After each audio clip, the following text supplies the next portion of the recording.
Hi, mein Name ist Jan Hoffmann von Musiker und wir sind hier in Leipzig vor dem In Flames Konzert und netterweise hat sich Björn von In Flames ein paar Minuten Zeit genommen, um mit uns ein kleines Interview zu machen. Hi Björn, how are you? Good. A little bit tired, but good. I'm on tour. I love it. Yeah. So you like touring? Yeah, very much. I think sometimes I get the feeling that we do records just to have an excuse to go on the road, sometimes, because it's where we really enjoy ourselves the most, where I think we are the best, to be honest.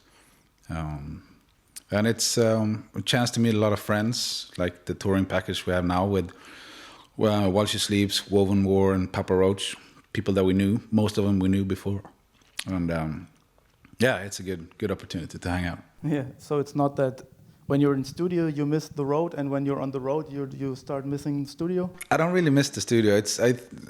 I love being in the studio, or I love the way all the way up until you're in the studio, because in the studio it's hard work. It's really hard work. But before that it's very creative, very inspirational, and making the melodies, making the songs and the arrangements and everything. That part is really fun. But then when it comes to recording guitars, for instance, you do the same riff a million times until it's perfect. Yeah. And that's fucking boring. But it needs to be done that way. So you have something to aspire to when you get on the road and try to play the songs live. So it's a good thing to do it, but I feel that is more of a work side of the music that we do than the live part. But as you're kind of the riff master of In Flames, some people call you, even your bandmates, because we had an interview with Peter and Nicholas for our magazine some weeks ago. So they said something like you're the riff master, and so how does it normally work? Do you have a little home studio for? Yeah, I have a little Pro Tools system set up on it's an old iMac. Very simple, very easy, because when I have an idea, I just want it to work right away. I don't want to sit there with software updates and crap like that. So I just need it to work right away. And I go through an 11 rack. The guitar, it's not a preamp, it's like modeling kind of thing. Yeah, it sounds perfect for what I do, and it's very easy to set up, and you can choose between all the clean and distorted and all the stuff you need. And you're combining it with Pro Tools? Yeah, because it acts as a sound card as well, or the interface actually. Yeah. It works as an interface, and it's really simple, really easy. I actually brought it on tour this time, built a little case for it, and have a setup so I can write on the road, which I've never done before. Yeah. And how does it work? I've done a few riffs, but that's about it. I don't know if any of that's going to be ever used, but it's good to know that the juices are flowing. That you have ideas. But do you have time for taking 1 hour to do some songwriting, or is too much to do on tour normally? No, I have all. Yeah, no, it's not that either. I have all the time in the world basically. The one thing you're waiting for all day is the show, and it's about around 2 hours of we warm up, me and Nick, for maybe an hour and a half before the show. Just jam tunes, try out some of the leads or some of the rhythm parts. But besides that and the show, I have all the time in the world. It's probably like 20 hours a day, that you can do whatever you want to. So there is time. The problem is I'm very lazy. Okay. So that's the reason why I don't write more, I think. Yeah, but this is your warm-up rig like here? Yeah. These amps? Just practical to have it all in one case. Yeah. It's not very complicated. It doesn't necessarily have to be big or anything like that. We're on our own in this room now, and usually we are on our own, so we don't need to play that loud. But it's good to have it to get warmed up and try out new stuff. And is it easy to decide which guitar part you want to play and which Nicholas should do? Yeah, that's very easy. I mean, I know all the parts since I wrote them, but and I let him choose a lot of it, because it's better that he plays the stuff that he's comfortable with instead of trying to learn something he's not comfortable with. So it's usually it's very natural thing. We don't really think about it. Just he plays his part, and then I know, okay, I'm going to do this harmony to that or whatever. But it's not like one of you is the classical rhythm player and one is the lead. Well, it's kind of like that, because I do all the leads. All the leads actually. He comes in on some harmonies. It's just been a natural thing. He normally doesn't play lead in the other bands either, so I don't know. It just happened this way. Okay. Yeah. And when it comes to equipment you take on the road, are you using the same gear like in the studio, or is it like, this is my one magic Les Paul, I don't want to take it on the road and maybe it gets hurt? It's actually a little bit like that. I had, I have a very, very broken in Les Paul. Yeah. That is, I've used it for I don't know how many shows, and I've had it for maybe 10 years or something like that. So it's a lot of shows, and it's been with me all the time. But now I'm going to need to refret it and stuff like that because it's getting really worn down. And so I decided to put that in, it's, how do you say, pensionerad. Yeah, it's retired now, yeah. So it's at home now. But I've based an Epiphone model upon it. So they took all the measurements, all the wood, all the hardware and all that stuff. And so I'm playing one of those now. Okay. And that's going to be a signature series, and I'm very stoked about that. Okay, cool. And how many guitars do you have on the road, or like how many different tunings are you using? There's only 2 different tunings. Well, basically just a drop. We tune to C and then I drop, so I guess it's A sharp or something like that. And that's most of the songs. And then we have a couple of songs that are in C.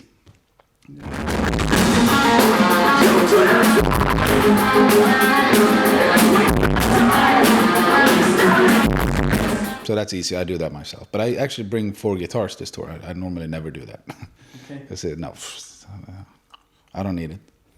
I have colleagues at home that when they go on the road, they sometimes have 12, 18 guitars, And it's a bitch for the guitar tech, just imagine. And they use when we Floyd Rose and stuff like that. I can't even imagine how much work that. Yeah, but maybe 4 guitars could be perfect for the guitar tech. So he has, if one string breaks, there's always one. I try to change a little bit during the set. I think I go through 3 guitars during the set, mainly because of looks. Yeah, it's not necessary. Tuning I do myself, So. Yeah. And when it comes to amps on the road, it's just Marshall? Yeah, it's what I use, and everywhere I can bring it, I really want to use this one. We've tried a little bit with Kemper. Yeah, I've heard that you used it in the studio for some second... For clean stuff and such, and it was really good because we couldn't really get the sound we wanted from the AC30 and the Roland, the jazz chorus that we used. But this was a good addition to what we had, and it worked really well. And we did some imprints in the studio of the distorted sound that I have, but we also did some imprints now on the tour. Hopefully we can make it work and make it sound as good as the Marshall. I don't know yet. We haven't tried it on properly. Okay. But the sound guy and Greg, my guitar tech, they seem really happy with the result. So hopefully we can use this, on flying shows and stuff like that.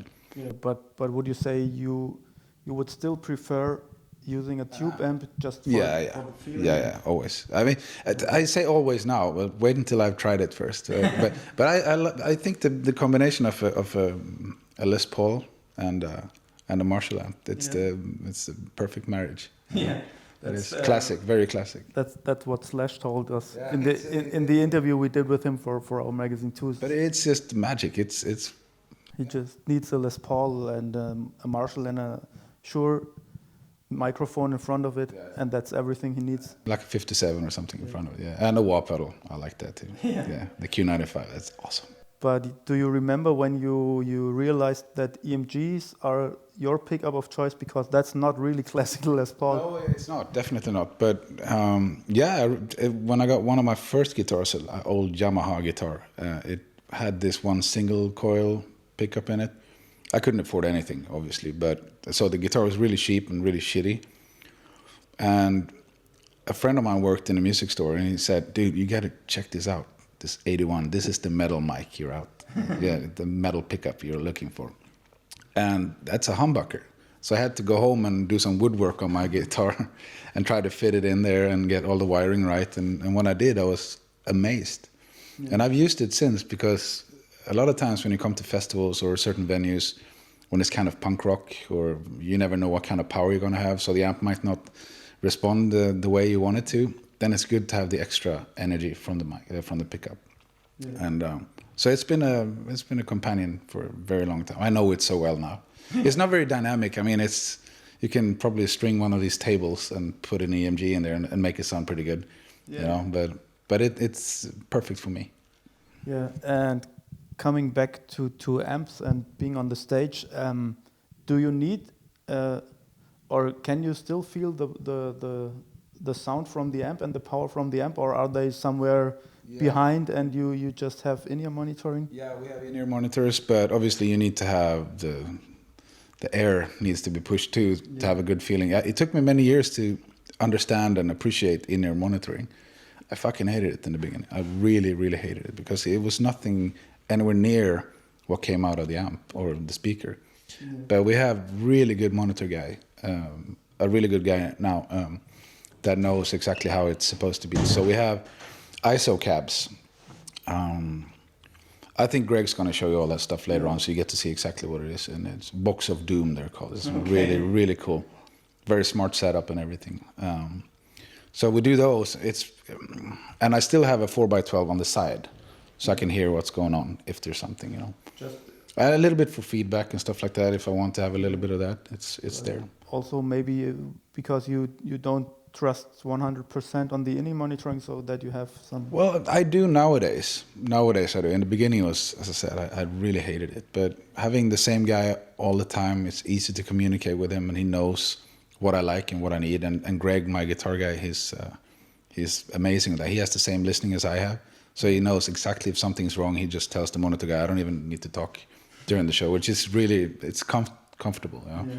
It makes you relaxed. So yeah, so it's that's the 4x12 is also a beer stand, of course, and I got my picks and a tuner there. So okay. So, but would you say you're like a sound geek or a sound that you're experimenting very much? So no, I know what I like. I think I'm very conservative. You know, I'm not there to explore new sounds or anything. I come from a very not conservative music family, but you know, I grew up listening to Sabbath, Purple, Whitesnake, Rainbow, and they just plugged in. Yeah. You know, they weren't using all these fractals and no, but all these gadgets and stuff like that. Maybe they had a delay pedal, or maybe a chorus or a wah pedal or something like that, and that's about it. And that's sort of how I like it to be too. I can't trust digitized stuff for live use. Yeah. I use it at home all the time because I can't really put an amp up to where it needs to be and record with the family home. You know, it doesn't work like that. Yeah, but that might surprise some persons because the album from In Flames sound different a little bit every time, and you have a very modern approach. Well, it's really not up to that. We do the same thing, and then the mixing guy decides what's necessary a little bit, and we hear what we like, and then we agree on it. If we don't like it and we think the guitar sound like shit, then we will tell him. Yeah. You know.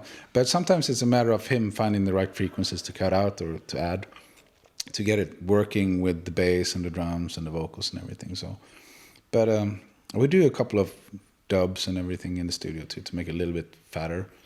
But it's fairly straightforward. Okay. But are you listening to many different bands to get new inspiration, or does it just happen? I don't. As I said, I'm very conservative. I probably should listen to more music, but I'm very comfortable where I am. You know, I like drawing inspiration from how I grew up and from the stuff that we've done. We've done 11 records now, you know, and drawing from that too, because that's always with us and me when it comes to writing. So it's I don't need to look for anything, I think. But it's just a personal thing. Many people actually work better when they explore. You know, they get very inspired by it and stuff like that. I just sometimes get confused. Okay. Frustrated sometimes too, but no, I like it this way. And I don't sit with the guitar from 9 to 5 in the day and just try to get songs together. When an idea just appears, or a melody that won't get out of my head, if it stays for long enough, I just go to the studio and record it. that's why it needs to be easy setup and everything. So. Yeah. Okay, and would you say there are some you still have or already have plans what should happen after touring for this album? Oh, that's a couple of years in the future. That we just started touring. This is the first tour on the new record, and I think, it's got to be at least 3 years until we do anything other than touring, I think. Yeah. So you wouldn't say my big dream as a musician would be to play Madison Square Garden in New York or to tour with. We've been really lucky and been on some really, really cool tours and played a lot of fantastic festivals. So we've done a lot of those things that you say, as growing up as a musician, like starting out the band, we've done a lot of that stuff. But there's always more that you want to do, you want to try.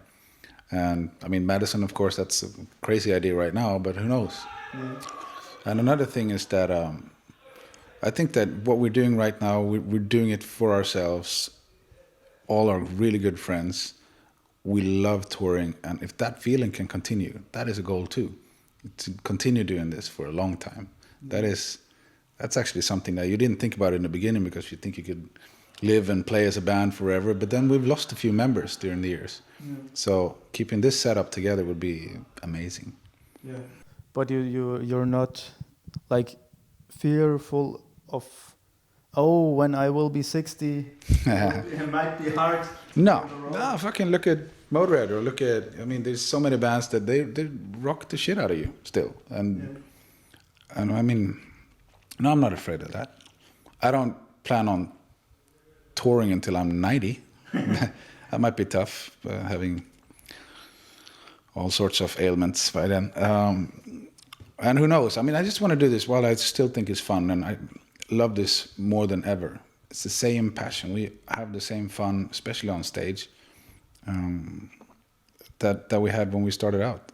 Less nervous, a little bit of butterflies, but feels good. Having a great crew, feeling very, very at home and comfortable on stage. It's a great feeling.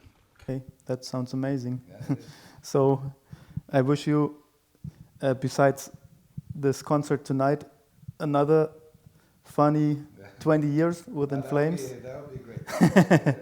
And thank you very much for your time. Yeah, thank you. Thanks for having me. Yeah, thank you.